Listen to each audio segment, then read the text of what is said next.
go ahead and take a nice, calming, deep breath.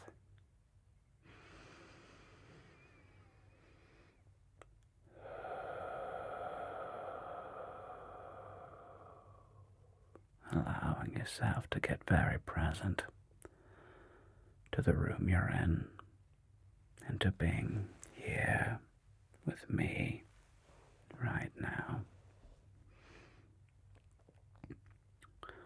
And let's take another calming breath together.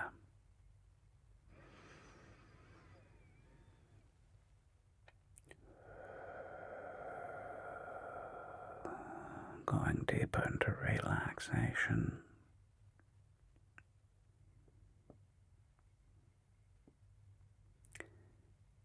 And for the third time, one more deep, calming breath. And with this breath, I want you to set an intention of allowing yourself to be fully present with me for the next few moments, to really give yourself permission to have the time that you can take your worries and your concerns, and we're just going to set them aside for a moment and allow yourself to be fully with me, fully present for the next few moments. So we're going to inhale serenity, calmness, forgiveness, understanding. I'm going to exhale anxiety, fear, anger, frustration. Okay. And for the third breath, deep breath in.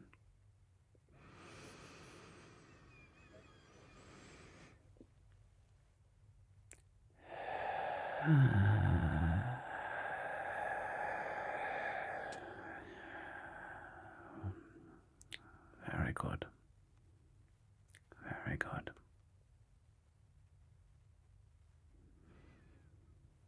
So notice the space around you. Notice that right now, wherever you are, that you're safe. Because you are safe right now. In this moment, everything is okay. In this moment, everything is okay. You are okay. You're safe. And yes, there are things you want to take care of or attend to. Yes, there are things on your to-do list.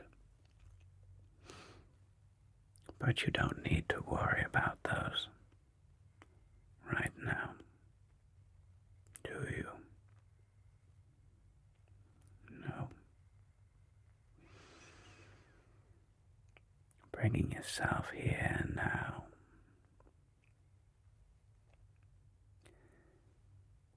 Perhaps there is something that you are still carrying, an event, a purchase, a mistake, an expectation. And notice that the event is over, and yet you are still carrying it. So the suffering lies not in the event, but in holding on.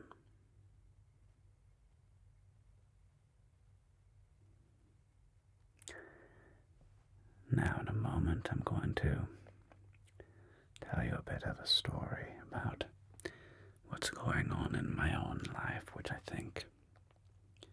hope you'll be able to relate to. As we all, I find,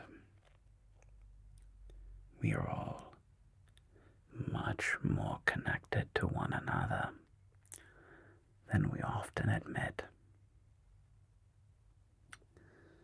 So I start with a classic story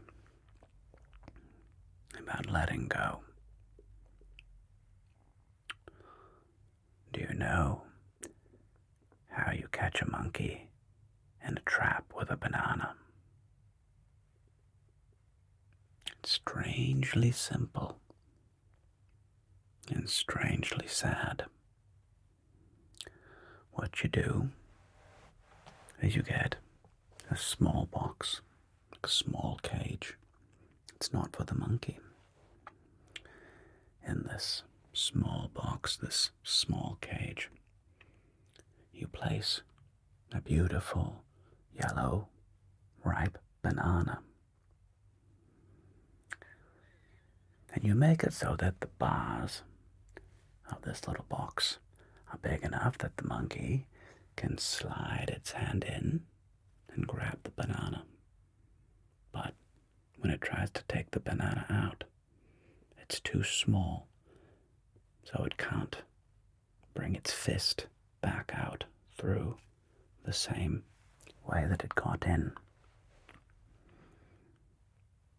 And that's all you have to do. The monkey will go up to the box, see the delicious yellow, ripe banana, and it will reach into the box and grab it and try to take it out. And it'll realize that it can't get the banana out, and it'll be frustrated. It'll pull. All it has to do is to be let go. And as the trapper walks up to the monkey will maybe jump around and thrash around. And all it has to do to be free is let go of the banana. And it won't do it. And you and I are unfortunately very, very similar to these little monkeys. You and I are often holding on to all kinds of things. Something that we said to somebody that we felt bad about. And we're holding on to it. We can't let it go. We won't let it go. We're holding on to it. The purchase that we made. And we're upset about it. We're angry about it. Disappointed with it. There's an expectation that we had. How we wanted something to be, to go.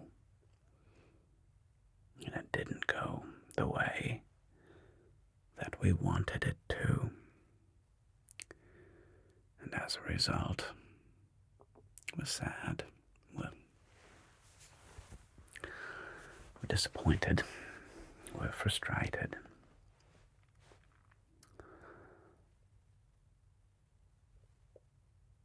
And for that, we suffer.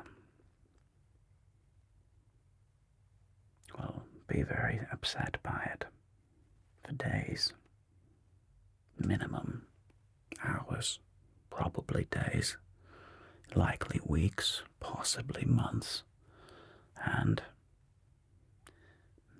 in many cases, years, sometimes decades. We hold on to it. Just like the monkey with its hand around the banana.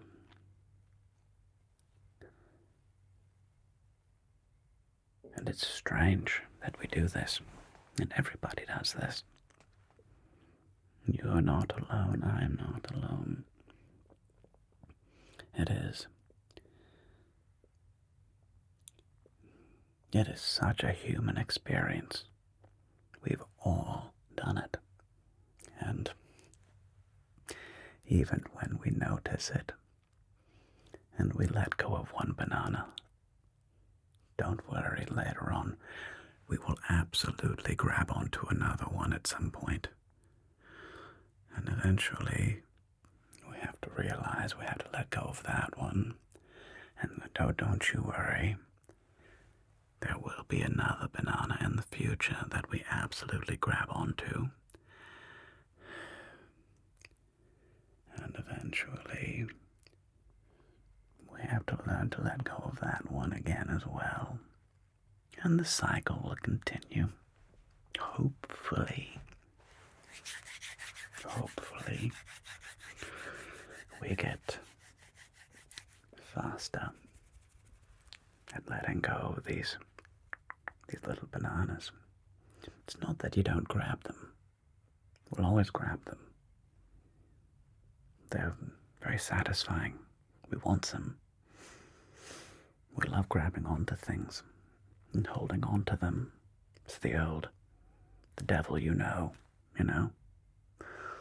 It's better than the fear of the unknown, so we'll grab onto these things.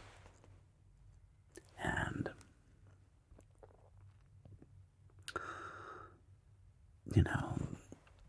I've simply found that the goal of this particular game of life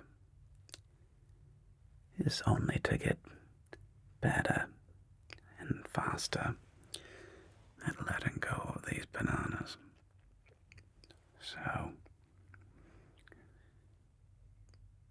if you think about your own life at the moment, is there something you can let go of that you're carrying around?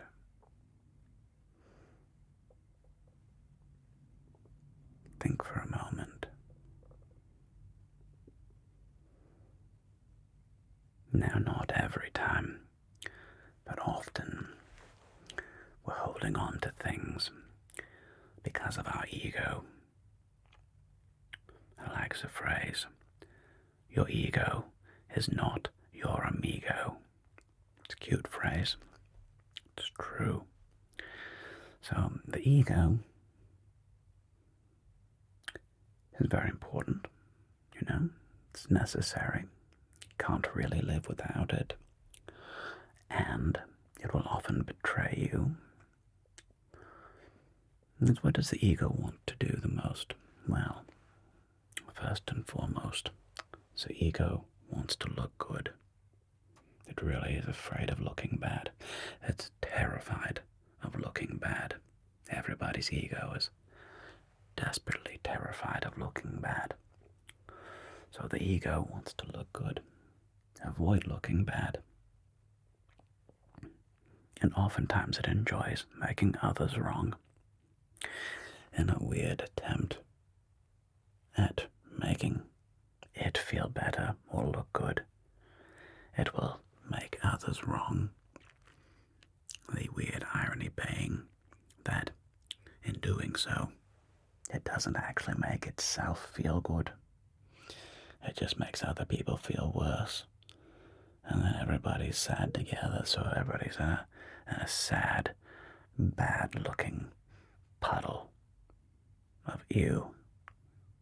So don't let the ego do this.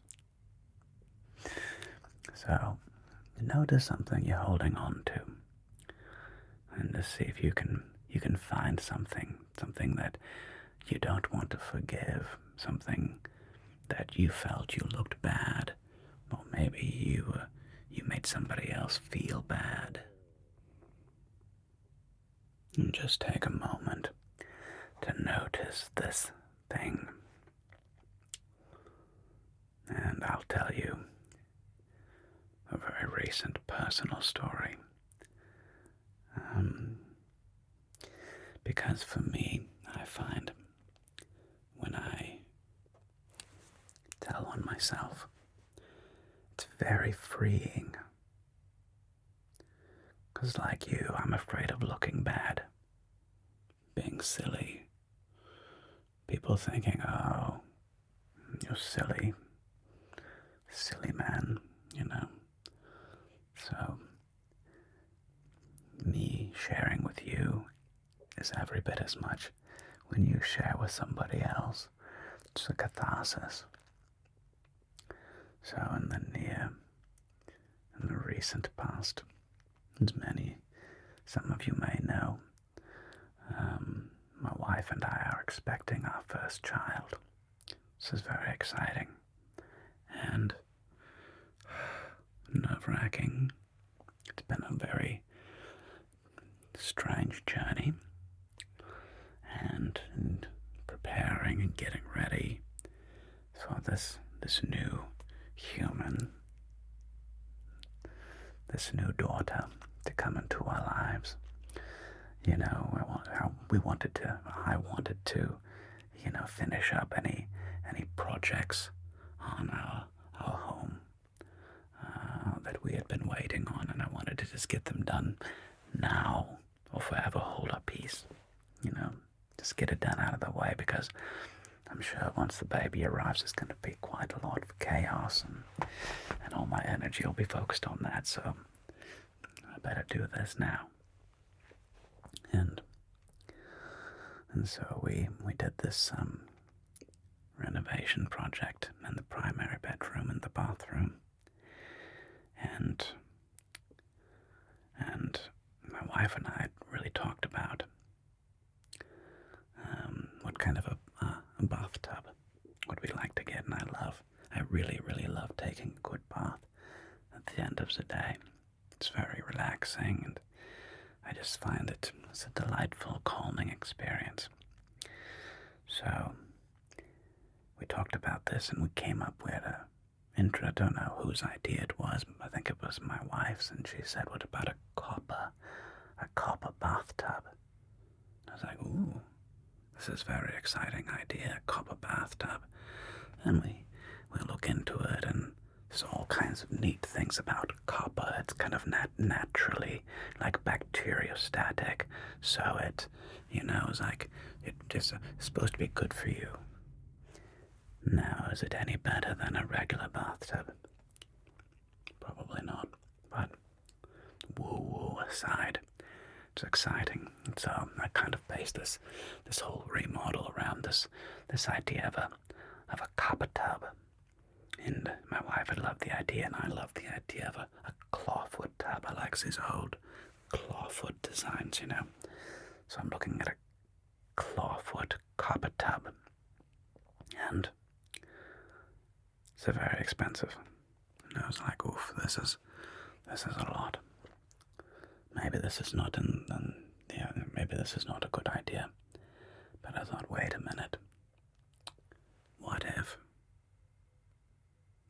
we buy directly from the source, and we get it from India directly, and save ourselves thousands of dollars buying directly? But it'll take some time to get here, but we'll save ourselves thousands of dollars by doing this.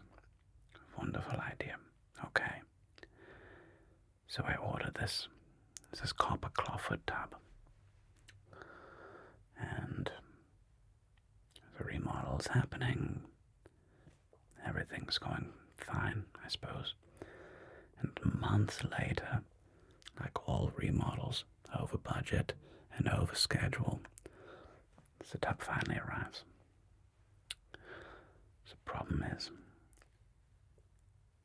and I didn't know this, I learned this lesson the hard way, is that if you are importing something, that means you have to take care of the shipping. I knew that, but the tariffs and the bond and the cargo holding house that the merchandise has to go through, and you're importing something from another country. I learned it's a whole process. You have to hand over power of attorney to a shipping person. It's a whole production. And and I learned very painfully that this process of power of attorney, bond, warehouse, and shipping once it arrived in the United States. And the tariff was brutally 50% tariff. Very, very painful. And after everything was said and done, the cost of the copper tub was more than double the price that I paid for the actual tub itself from India. And so this was very upsetting to me. I was very triggered by this, naturally so. It was much, much more expensive, over double the cost of what I assumed it was going to be. And then I got a double whammy. I got into, sat into this new tub. It's very pretty clawfoot soaking tub. And I realized it's a bit narrow at the shoulders. It's not quite what I was looking for. So not only did I spend a great deal more than I intended, it wasn't quite the experience that I was looking for either. And I was very upset by this. I was very triggered. Literally depressed. And the reality is,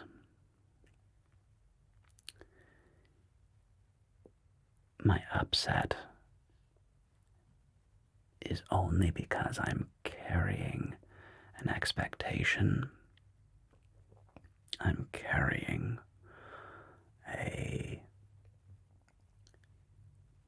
I guess the best way of putting it, an expectation, a desire of how I thought it would be, wanted it to be, expected it to be, and that didn't happen the way I thought. And I got quite upset by it. And I really let it poison my well-being. I made it mean things like, well, I've wasted time and money. I've made it mean that I was foolish for thinking that I could circumvent something, and I was a foolish man for trying to, what I should have done all along was just buy a local, and I was stupid and story, making it mean whatever. And the reality is, I did learn some interesting lessons. One, I don't recommend being an importer if it's not something that you do on a regular basis. Turns out there's a lot of hidden costs in being an importer. Don't recommend it. Two, before you make any major big purchase about something, go try it. Even if you think you're positive that you want it, go try it out. And in my case, I should have gone to some bathroom stores that have this kind of a tub and gone and sat in them. I'm like, is this what I'm looking for?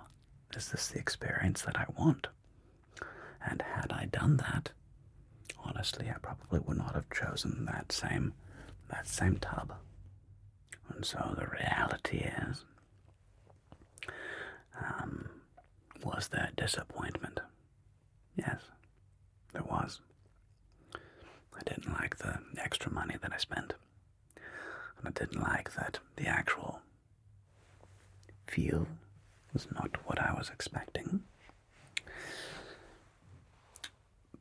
But I was really letting that affect me in my emotional state. I was actually sad and depressed.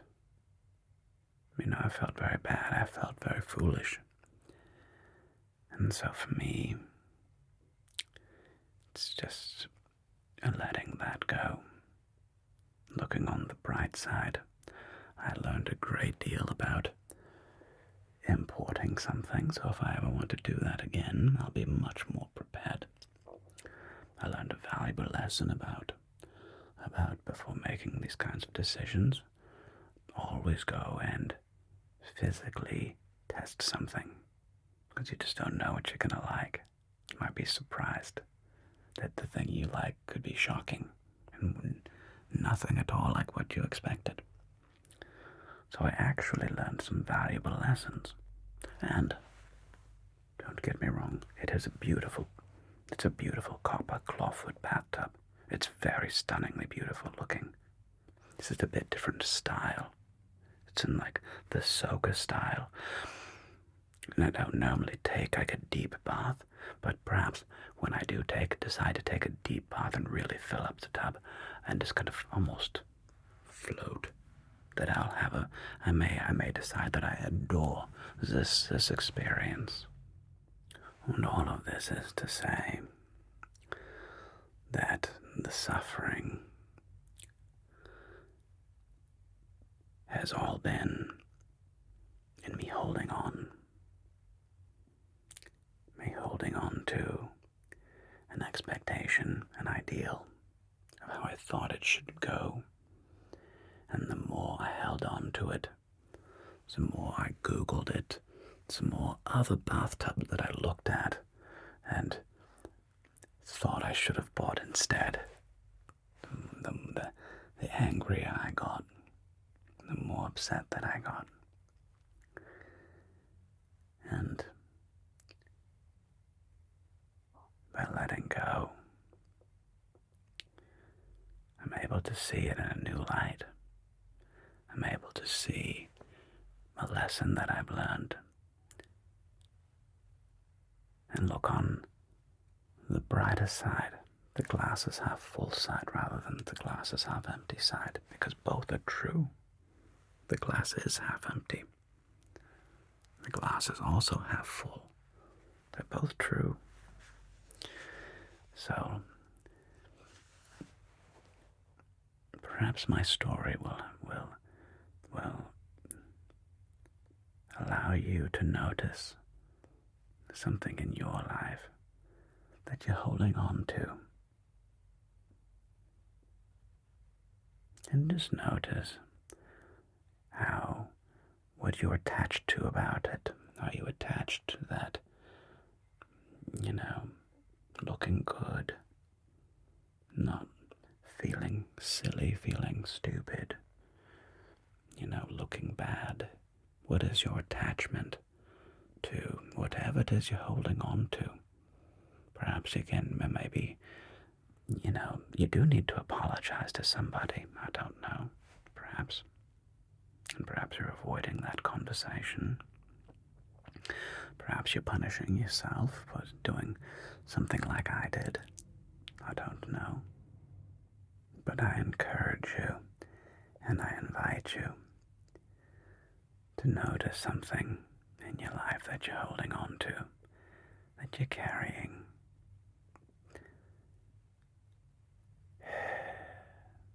And letting it go. And then you're free. Then you can slip your hand right out of the cage and go walk back into the jungle and swing in the trees with your friends and your family. All we have to do is let go. Until the next time, I'll be the same and sweet dreams.